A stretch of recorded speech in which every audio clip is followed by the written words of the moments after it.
ሓደ መኪና ምሽላ ማለት ንዓየ ኮኸበ እዩ እውነት ኮኸበ እዩ አዶናይ ወለላይ ግን እንኡውን ስለልፈቱ አዶናይና ጃኒ እንግዲህ በፖሊስ ቁጥጥር ስር መዋላቸው ተሰምቷል። የቲክቶክ ክሬቲቭ አዋርድ አሸናፊ የነበረው አዶናይና እንዲሁም ቲክቶከር ጃኒ ዛሬ አመሻሽ ላይ በፌደራል ፖሊስ ቁጥጥር ስር መዋላቸው ተነግሯል።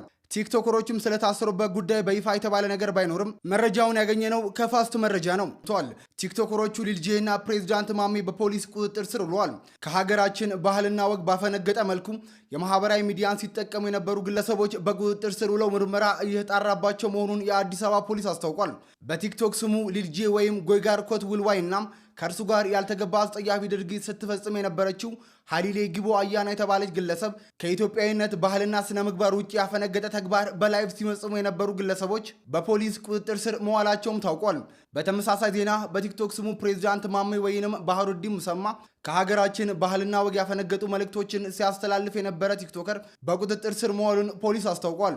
ማህበራዊ ሚዲያን ለበጎ ተግባርና ትውልድን ለማነጽ መጠቀም ሲገባ ትውልድን ወደ አላስፈላጊ ድርጊት እንዲገባ የሚያስተምሩና የሚገፋፉ መሰል እኩይ ተግባራትን በሚፈጽሙ ግለሰቦችና ቡድኖች ላይ የሚወሰደው ህጋዊ እርምጃ ተጠናክሮ እንደሚቀጥል የአዲስ አበባ ፖሊስ ጠቅላይ መምሪያ አስታውቋል።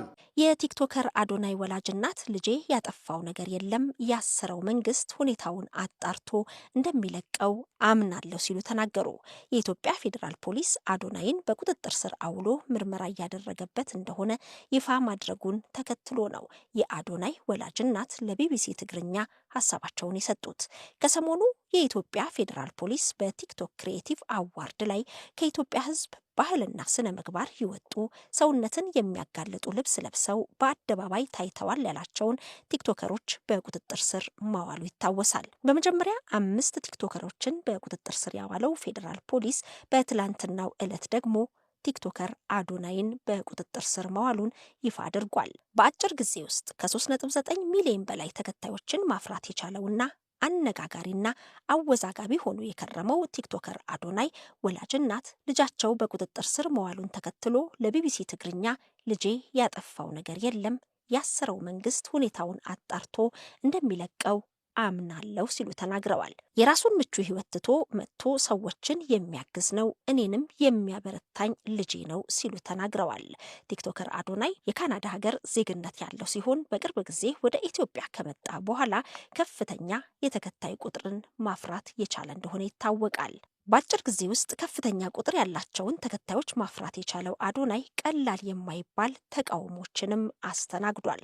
በዚህ ሁኔታ ውስጥ ሆኖ ካለፉት 2 ዓመታት በተለየ መልኩ የሶስተኛው የቲክቶክ ክሪኤቲቭ አዋርድ ሽልማት የተለየ ትኩረት እንዲያገኝ ምክንያት ሆኖ ነበር።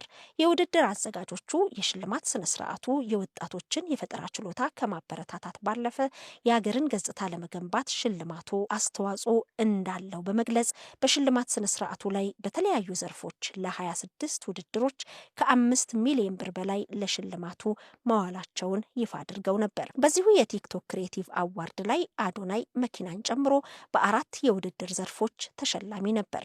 ከፍተኛ ትኩረት ተሰጥቶትና መነጋገሪያ በነበረው በዚህ የሽልማት ስነ ስርዓት ላይ ያልተገባና ከባህልና ከስርዓት ያፈነገጠ አለባበስ የለበሱ ቲክቶከሮች በቁጥጥር ስር በዋሉ ተጠርጣሪዎች የወንጀል ጉዳይ ጋር በተያያዘ ቲክቶከር አዶናይ ብርሃንም በቁጥጥር ስር መዋሉ ተነግሯል። እውቅናና ገንዘብ ለማግኘት ብቻ በማሰብ ሚዲያዎችን ኃላፊነት በጎደለው መንገድ የሚጠቀሙ ናቸው ያላቸውን ወጣቶች ላይ እርምጃ መውሰዱን እንደሚቀጥልም የፌዴራል ፖሊስ ይፋ አድርጓል። አዶናይን በቁጥጥር ስር መዋሉን በገለጸበት መረጃው ላይ የኢትዮጵያ ፌዴራል ፖሊስ አዶናይ ብርሃነ ኃይለ ሚካኤል የተባለ ተጠርጣሪን በቁጥጥር ስር አውሎ ምርመራ እያጣራ ነው ሲል ይፋ አድርጓል።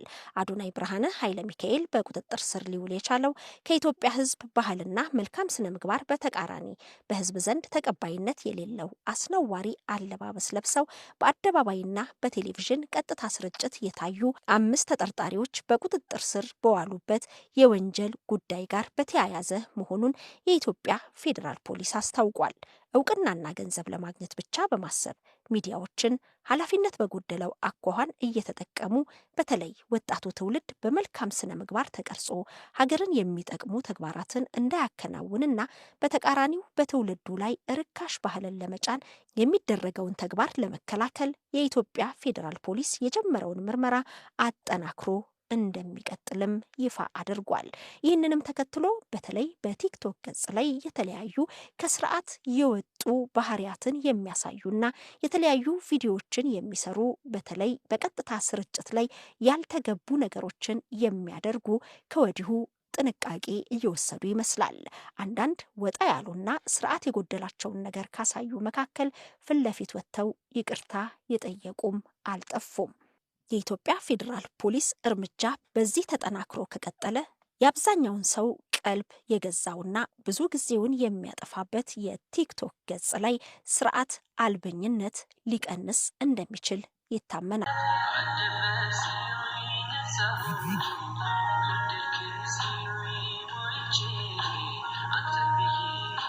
Measure